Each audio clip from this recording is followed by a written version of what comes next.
जय जय जय जय शाश्वतम् आदिनाद ब्रह्म ओंकार शाश्वतम्। एक बात समझ लेना, जीवन क्या है? एक तरफ से अगर समझेंगे तो जीवन समय है। What is life? Time is life. हम समय में जीते हैं। अगर 100 साल हमने जिया और कुछ नहीं किए तो 100 साल गया। बहुत लोग हुए हैं जो बहुत कम समय में बहुत काम कर लिया। हम कितने दिनों तक जीते हैं ये महत्वपूर्ण नहीं, कितने समय में कितना कुछ कर गुजरते हैं ये महत्वपूर्ण है। तो जीवन समय है और व्यक्तित्व क्या है?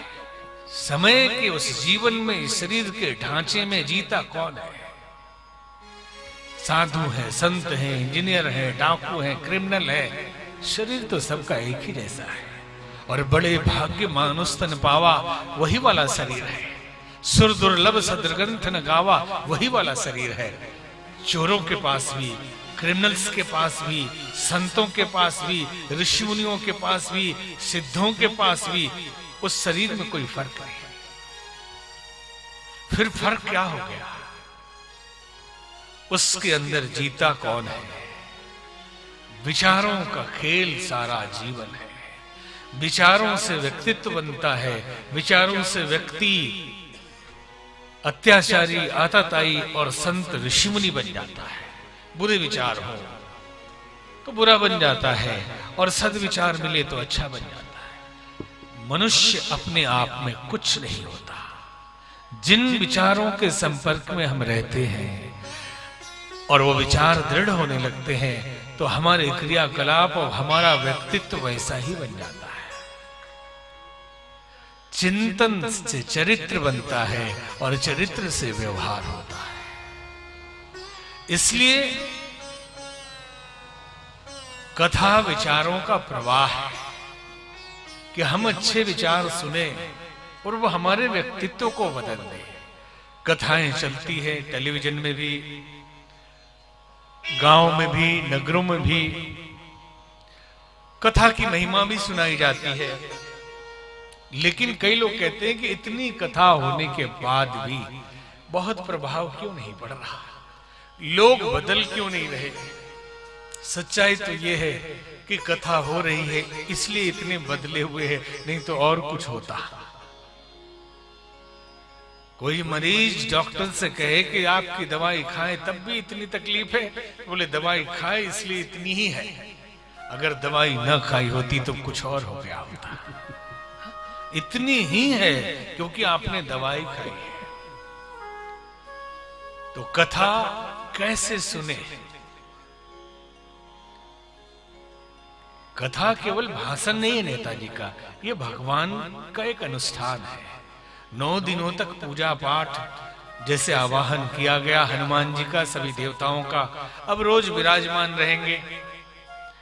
कहा जाता है राम कथा के पहले श्रोता हनुमान जी है, वो रहते ही है मौजूद। हनुमान जी यहां विराजमान रहेंगे। तो कथा कैसे सुने? तो संतों ने कहा कि जैसे हम जाते हैं मंदिर में तो जूते चप्पल बाहर निकाल देते हैं, तो जब कथा सुनने जाएं तो अपने पूर्वाग्रहों के, विचारों के, अहंकार के उस जूते को, कूड़े कबड़े को, कबाड़े को उतार के आए। अपने अहंकार को, अपनी मान्यताओं को, उनको छोड़ के आए। जो सुने अच्छा लगे अच्छी बात, ना अच्छा लगे तो साइड करिए, लेकिन अपनी मूल मान्यता को भर के रखेंगे तो कथा सुनने में परेशानी होगी और लाभ नहीं मिलेगा।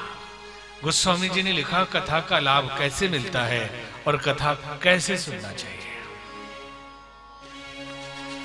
मन कर्म वचन छाड़ी चतुराई,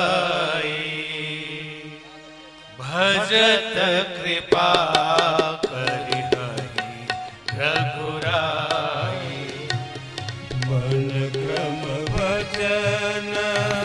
छाड़ी चतुराई भजत कृपा करी हरि रघुराई।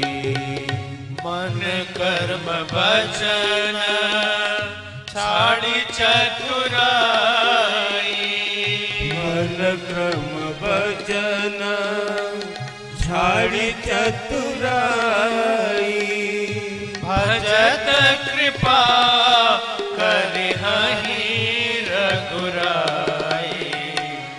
मन कर्म भजन छाड़ी चतुराई भजत कृपा करि हरि रघुराई।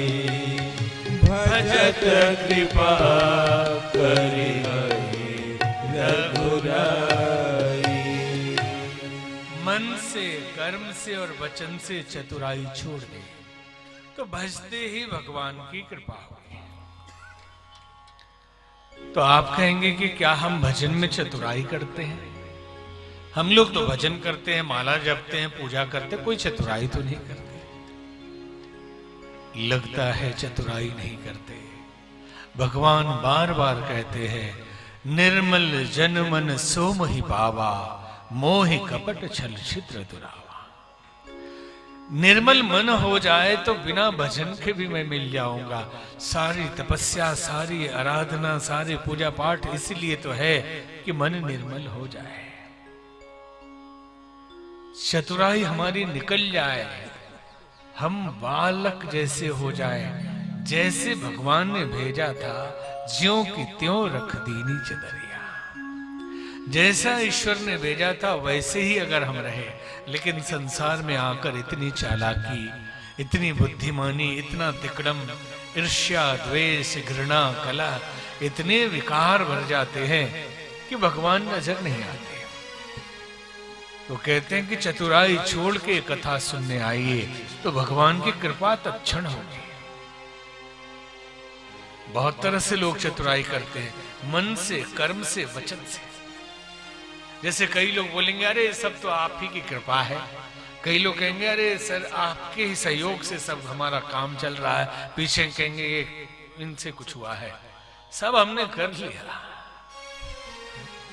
तो ये चतुर लोग हैं और ऐसे लोगों को संसार का सुख, सांसारिक वैभव और भौतिक संपदा थोड़ी देर के लिए मिल भी जाए, ईश्वर नहीं मिल सकता। और कथा का लाभ तो एकदम नहीं मिल सकता।